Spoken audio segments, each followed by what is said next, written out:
जय श्री कृष्ण, हरे कृष्ण, राधे राधे। तो जातकों, कैसे हैं आप लोग? आज हम लोग बात करने जा रहे हैं तुला राशि की। जी हाँ दोस्तों, तुला राशि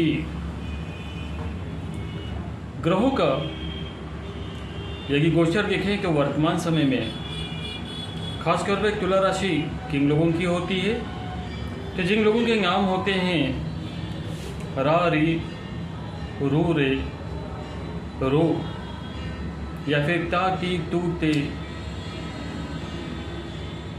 ऐसे लोगों के नाम तुला राशि में आते हैं।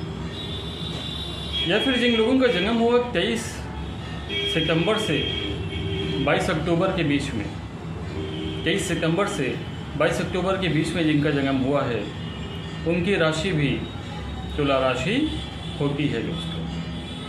तो तुला राशि के जातकों, आपकी जो ग्रह दशा है वो प्रथम भाव में सूर्य के साथ में चंद्रमा बैठा हुआ है और सूर्य तुला राशि में नीच का है। जी हाँ दोस्तों, सूर्य 7वें घर में नीच का होता है और सूर्य इसमें तुला राशि में बैठा हुआ है जो कि नीच का है। यह इस बात का संकेत है कि आपके मान सम्मान को लेकर के आपको सजग रहने की आवश्यकता होगी।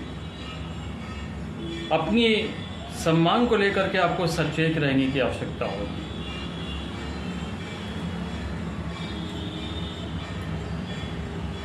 इसके अलावा मंगल भी कर्क राशि में बैठा हुआ है और ये भी नीच का है। ग्रहों का सेनापति भी नीच का है, अर्थात आपको अपने क्रोध पर नियंत्रण रखना होगा। कुछ नेगेटिव बातें बुरा मत मानिएगा, पर ज्योतिष शास्त्र के रूप में, ज्योतिष शास्त्री के रूप में, ज्योतिष शास्त्र के माध्यम से जो ग्रहों की दशा बताती है उससे अवगत कराना एक ज्योतिषाचार्य का कर्तव्य होता है। हम आम ज्योतिषाचार्य की तरह नहीं कि केवल अच्छी बातें ही बताएंगे। हम डराने का काम नहीं कर रहे, हम सचेत करने का काम कर रहे हैं। आपको अपनी वाणी पर नियंत्रण रखना ही होगा, क्रोध से बचना होगा। पहले नेगेटिव बातें थोड़ी सी बता लेते हैं, फिर आपको अच्छी अच्छी बातें भी बताएंगे और साथ में उपाय भी बताएंगे जिससे कि आपकी हानि कम से कम हो। तो वीडियो को पूरा देखिएगा और अच्छे लगे तो फिर लाइक करिएगा। जो लोग पहली बार आए चैनल पे सब्सक्राइब भी करिएगा। और अगर कोई भी समस्या है, आपको किसी भी तरह की समस्या है, तो आप व्हाट्सएप नंबर हमारा दे रखा है स्क्रीन पर, उस पर आप हमसे संपर्क कर सकते हैं या फिर कमेंट्स भी कर सकते हैं। मैं सभी कमेंट्स पढ़ता हूँ, ध्यान रखिएगा, ठीक है। तो मंगल इसमें कर्क राशि में विराजमान है और वो भी नीच का है। इसके अलावा अब बात करते हैं इस समय में क्या आपको करना चाहिए, किस तरह का रहने वाला है आपका स्वास्थ्य। तो देखिए, सूर्य नीच का है, इसका मतलब यह है कि आपको अपने स्वास्थ्य का ध्यान तो रखना पड़ेगा। आपको सूर्य को जल चढ़ाना चाहिए। सूर्योदय से पहले उठ करके, स्नान करके, पूजा पाठ करके आप सूर्य को जल अवश्य चढ़ाएं। ये मेरी तुला राशि के जातकों को विनती भी है और सलाह भी है कि आप सूर्य को जल अवश्य चढ़ाएं। लेकिन अब कुछ अच्छी बातों की बात कर लेते हैं। अच्छी अच्छी बातें जो ग्रह अच्छी अवस्था में है वो है आपका शुक्र और बुध, जो दूसरे घर में विराजमान है, वृश्चिक राशि में, तुला राशि से दूसरे घर में विराजमान है। और ये जो दूसरा भाव होता है वो आपके भाग्य का भाव है, वो आपके धन का भाव है। तो देखिए, घर में विराजमान होकर के शुक्र आपको प्रदान करने वाले हैं संपत्ति। जी हाँ दोस्तों, आपके रिसोर्सेज में वृद्धि होगी, धन में वृद्धि होगी, पैसे में वृद्धि होगी, मनी में वृद्धि होगी, परिवार में वृद्धि होगी, है ना। शर्त एक, वाणी में आपको रखनी है मधुरता। धन भाव पर विराजमान सूर्य बुध के साथ बैठे हुए हैं और बुध से सूर्य की है मित्रता दोस्तों। तो दोनों ही मित्र ग्रह और विराजमान हैं आपके धन भाव में। धन तो अनुकूल है, धन की प्राप्ति तो होगी 6 नवंबर से। ये नवंबर का राशिफल है। 6 नवंबर से शुक्र तीसरे घर में चले जाएंगे तो शुक्र का संबंध भाग्य के साथ में बनेगा। भाग्य साथ देगा, ईश्वर भी आपका साथ देंगे। और 15 नवंबर से शनि मार्गी होकर के पंचम भाव का आपको लाभ प्रदान करेंगे। और पंचम भाव होता है आपके बच्चों का, तो आपको बच्चों से आनंद प्राप्त होगा। 5वां घर होता है आपकी शिक्षा का। शिक्षा के क्षेत्र में आपको प्रगति मिलेगी दोस्तों। 5वां घर होता है आपके इमोशंस का। भावनाओं पर आपका नियंत्रण होगा और आपकी भावनाएं पॉजिटिव होंगी। 5वां घर होता है आपके भाग्य का। भाग्य आपका साथ देगा। 5वां घर होता है आपके फेम का। आपका नाम बढ़ेगा। 5वां घर होता है प्यार का। प्रेम बढ़ेगा परिवार में। प्रेम संबंध मधुर होंगे। अर्थात 15 नवंबर से शनि मार्गी हो जाएंगे। पंचम भाव का लाभ प्रदान करेंगे। हर इच्छा की पूर्ति होगी। कैरियर में लाभ होगा। धन की प्राप्ति होगी। कब तक? 29 मार्च तक समय आपका बहुत ही बढ़िया रहने वाला है धन को लेकर के और भाग्य को लेकर के। 16 नवंबर से सूर्य धन भाव में आ जाएंगे। यानी कि आपके ये जो प्रथम भाव से द्वितीय भाव में सूर्य का जब गोचर होगा तो काफ़ी लाभ होगा। समय में परिवर्तन होगा। आर्थिक लाभ होगा। परिवार में यदि किसी प्रकार का विवाद चल रहा है तो वो विवाद भी सॉल्व हो जाएगा। सामाजिक लाभ की प्राप्ति होगी। आपके नाम में, आपके यश में वृद्धि होगी। 26 नवंबर से बुध धन भाव में वक्री अवस्था में होकर के आपकी आर्थिक स्थिति को मजबूत करके हुए नजर आएंगे। अधिकारी आपका सहयोग करेंगे। ईश्वर का साथ मिलेगा तो आपका आर्थिक पक्ष भी मजबूत होता हुआ नजर आ रहा है। ये समय आपके लिए बहुत ही महत्वपूर्ण होने वाला है। यदि हम बात करें छठे भाव की, तो छठे भाव में विराजमान है राहु, जो कि इस समय मीन राशि में है। और इसीलिए हमने कहा कि आपको स्वास्थ्य के प्रति सचेत रहने की आवश्यकता होगी। छिपे हुए दुश्मनों से, शत्रुओं से सजग रहने की आवश्यकता होगी। लोन, पैसे का लेन देन करते समय सावधानी रखें।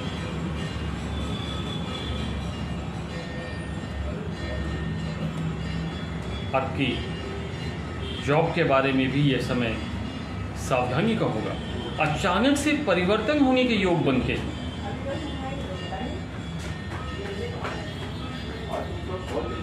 यदि 8वें भाव की बात करें तो 8वें घर में विराजमान है शुक्र, और ये आपको सगे गेन प्रदान कर सकते हैं, लाभ प्रदान कर सकते हैं। शुक्र तो ग्रह है सुखों का। उतार चढ़ाव जीवन में हो सकता है, अचानक से सुखों की प्राप्ति होगी। मंगल विराजमान है इस समय 10वें घर में और ये कर्क राशि में है। मंगल महाराज ग्रहों के सेनापति हैं। ये बताते हैं कि आपको अपने काम करने के तरीके में और ज़्यादा सुधार करने की आवश्यकता है। कहीं ना कहीं आपको पोलाइट होने की आवश्यकता है, क्योंकि मंगल नीच के हैं। तो आपके कैरियर पर उतार चढ़ाव देखे जा सकते हैं। घुटने की समस्या हो सकती है, ध्यान रखिए इसका। इसके बाद हम लोग बात करेंगे केतु। केतु विराजमान है, देखिए ये 12वें घर में विराजमान है। 12वां घर होता है आपके प्लीजर का, आनंद का। राहु और केतु को वैसे छाया ग्रह कहते हैं।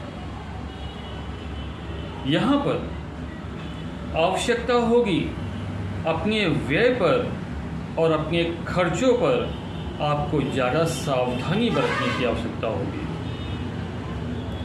तुला राशि के जातकों, नवंबर के महीने में आपके लिए जो शुभ तिथि है, ध्यान से सुनिएगा, शुभ तिथि अर्थात कोई भी शुभ काम आप इस तिथि पर करेंगे आपको सफलता मिलेगी। तो नवंबर के महीने में 1 नवंबर, 9 नवंबर, 5 और 6 नवंबर की, 22, 24 नवंबर, 28 नवंबर, 29 नवंबर आपके लिए शुभ रहेंगे। 1, 5 से 1, 5, 6, 9, 22, 24, 28, 29 शुभ रहने वाले हैं। जिस तिथि पर आपको विशेष सतर्क रहना है, अशुभ तिथि बताने जा रहा हूँ। सतर्क का मतलब हो गया अशुभ तिथि, अशुभ जिस पर आपको ज़्यादा सतर्क रहना है। 8 नवंबर, 9 नवंबर, 16 नवंबर और 25 नवंबर को आपको कोई भी शुभ काम नहीं करना चाहिए और ज़्यादा सतर्क रहना चाहिए। वैसे तो भगवान श्री कृष्ण ने गीता में कहा है कि मनुष्य को सिर्फ कर्म करनी चाहिए और फल की इच्छा नहीं करनी चाहिए। आपको भी अपने कर्मों पर ही विशेष ध्यान देना है, फल तो स्वतः ही प्राप्त होगा।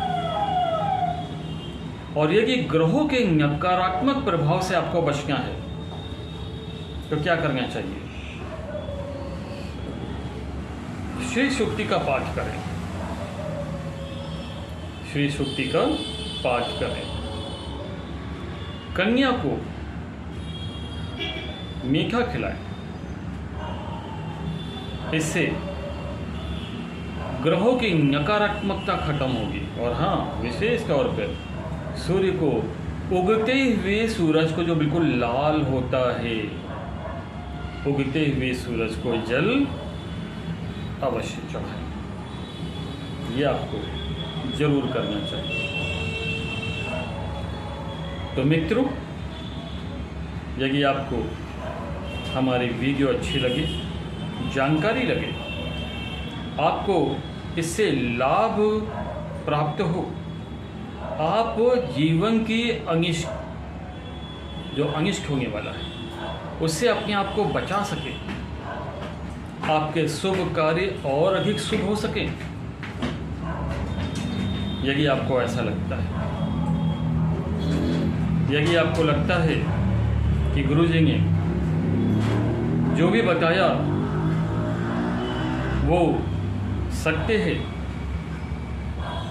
ज्योतिष शिक्षा पर आधारित होकर के आपके लिए लाभकारी है, तो आपको वीडियो को एक लाइक अवश्य ही करना चाहिए। कहते हैं कि जो गुरु दक्षिणा नहीं प्रदान करता वो शिक्षा को सही समय आने पे भूल जाता है। तो आपकी गुरु दक्षिणा क्या है फिर?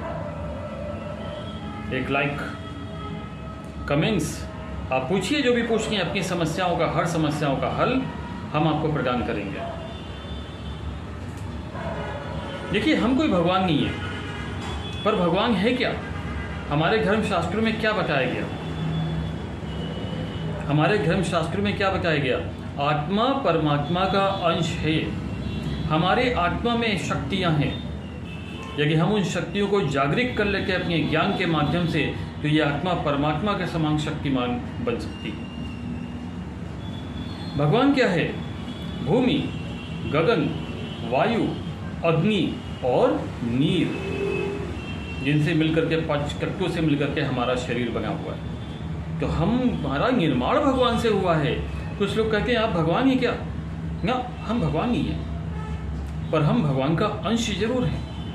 हमने अध्ययन करके अपनी शक्तियों को जागृत अवश्य ही किया हुआ है। ऐसे कई वाक्य हैं जो कि हमारे जो संपर्क में हैं। हमने पहले ही बता दिया कि ये होने वाला है, 2 दिन के बाद ये होगा, और वही हुआ। हल्के में नहीं लेगा, है ना? क्योंकि गॉड कौन है? God is generator, operator and destroyer. आप भी भगवान बन सकते हैं। जरूरत है सबका भला करने की, ईर्ष्या नहीं करना है किसी से, बुराई नहीं करनी है किसी से, कर्म करना है और फल की इच्छा नहीं करनी है। आशीर्वाद आप सबको, खुश रहें, प्रसन्न रहें, अनहोनी से बचें और शुभ समय का अधिक से अधिक सदुपयोग कर सकें।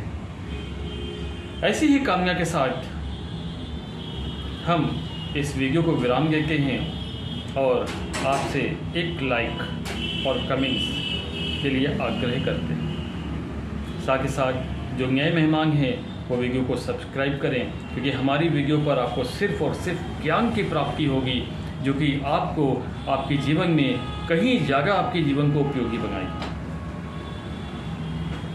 जय राम जी।